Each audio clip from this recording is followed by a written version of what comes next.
Hey there, YouTube. We're going to come back to you here with another beginner bike. Probably one of the more inexpensive beginner bikes you can find. This bike was bought by my son Chris over the winter. How much we pay for this bike, Chris? $200. $306. I got it on eBay. It was actually donated to Kars4Kids. Found it on eBay, bought it. Try to link a picture here to the original listing. This thing had just been sitting in a shed since 2012. It had been sitting for 10 years. It was really, really dirty. And I thought I was gonna have to do like a restoration video on it, but it was so easy to get this bike running again that we just washed it, cleaned the carbs out, and put a battery in it, and the thing runs like a champ. So a little history of this. Now I'm gonna date myself here. I got my driver's license in 1986. This bike came out in 1985 and went basically unchanged until 1990. It wasn't a really long run. This was the beginning of the real Japanese cruiser phase, and this was probably the most popular bike I would see driving around when I got my license, when I first started riding. I gave it no respect because it was a 454. I thought that was too small. In my mind, you need bigger displacement. I had to run out and get myself a Yamaha 750 when I was in high school.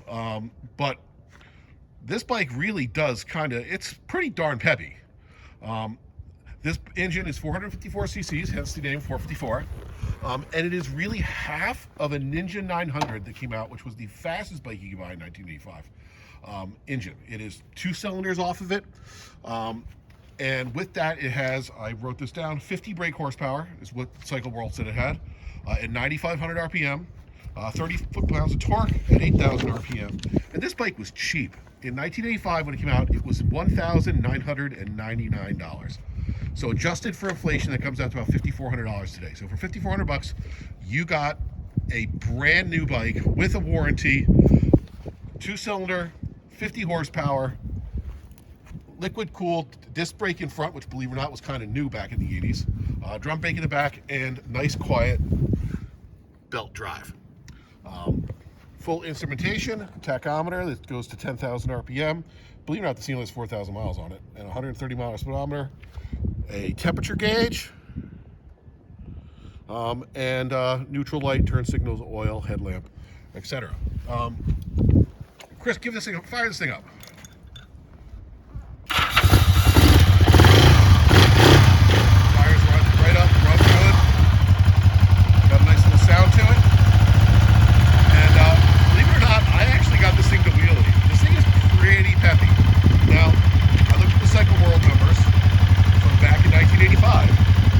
This bike ran a 13.71 quarter mile at 91.5 miles an hour.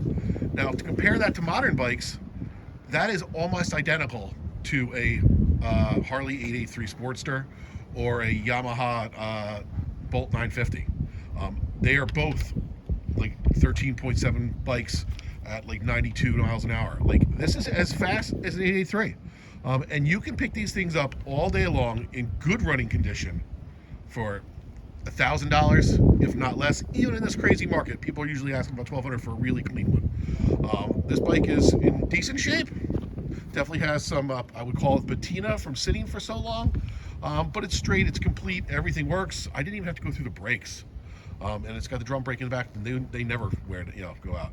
So what we're going to do is we're going to take this thing for a spin. We're actually going to drop it off at our friend's house, put it in his shed for a little while, because Chris doesn't have his license yet, and we got a couple other projects that we're working on to try to resurrect as we did this Kawasaki. Should we give a quick peek of the projects, or should we hold that off, Chris? We'll hold that. Hold that off. So we're going to give it a quick ride over to our friend's house, and then this will be the first time he's really driven it any miles other than our street.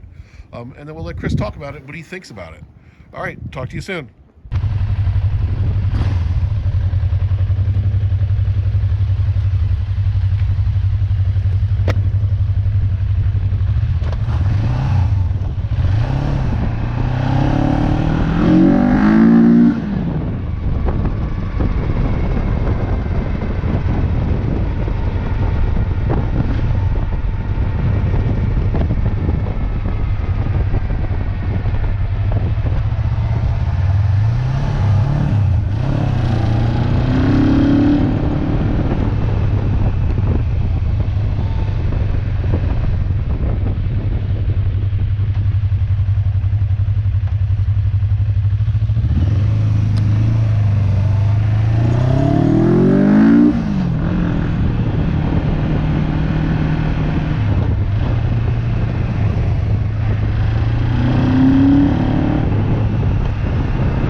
Chris, there's your first real ride on your Kawasaki. What do you think?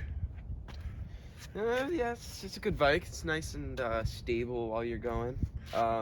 It's nice and zippy. Has Zippy. a lot. It's pretty quick. I gotta be honest. For the look of it, just doesn't. It's a little interesting looking, but still, I like it. How about the seating position? What do you think? Sit on it. Tell me what you think about your seating position. Leg room, arm room. Leg room's fine. If you're.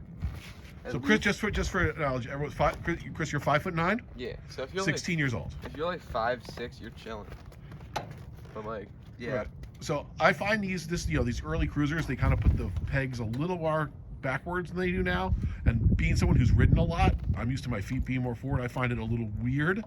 But like I said, Chris hasn't really driven. You've only test driven a couple bikes. Mm-hmm. So you've driven this now. You drove the Vulcan 800. That was the black one. The Honda 600 Shadow, the red one. The Suzuki 650, the single cylinder one, the Savage, and the Ninja 250. Where does this rate? If you were going to go buy a bike tomorrow, this is definitely my favorite ride to ride. I gotta be honest. Like the steering is just way more like, I don't know. I just feel like it's better, lighter a little bit maybe. okay. And first gear is not too like jumpy, so at least I'm able to like ride it real nice. So you think as a beginner bike, like this is the way to go? Mm-hmm. I mean, there you hear it. This is one of the most inexpensive bikes you can get. You do not need to go out and spend $10,000 for your first bike. You can pick one of these up, probably $1,000 all day long, if not less, if you put some work into it. All right, Chris, any final thoughts? No, that's about it. That's about it. Okay, Kawasaki 454 LTD, #1 rated beginner bike by a beginner rider. Thank you for watching. Please share, subscribe, whatever you want to do. I could really get to 1,000 subs. I'd really appreciate it. And when I do, I'm going to give a couple t-shirts away. Thanks. Bye.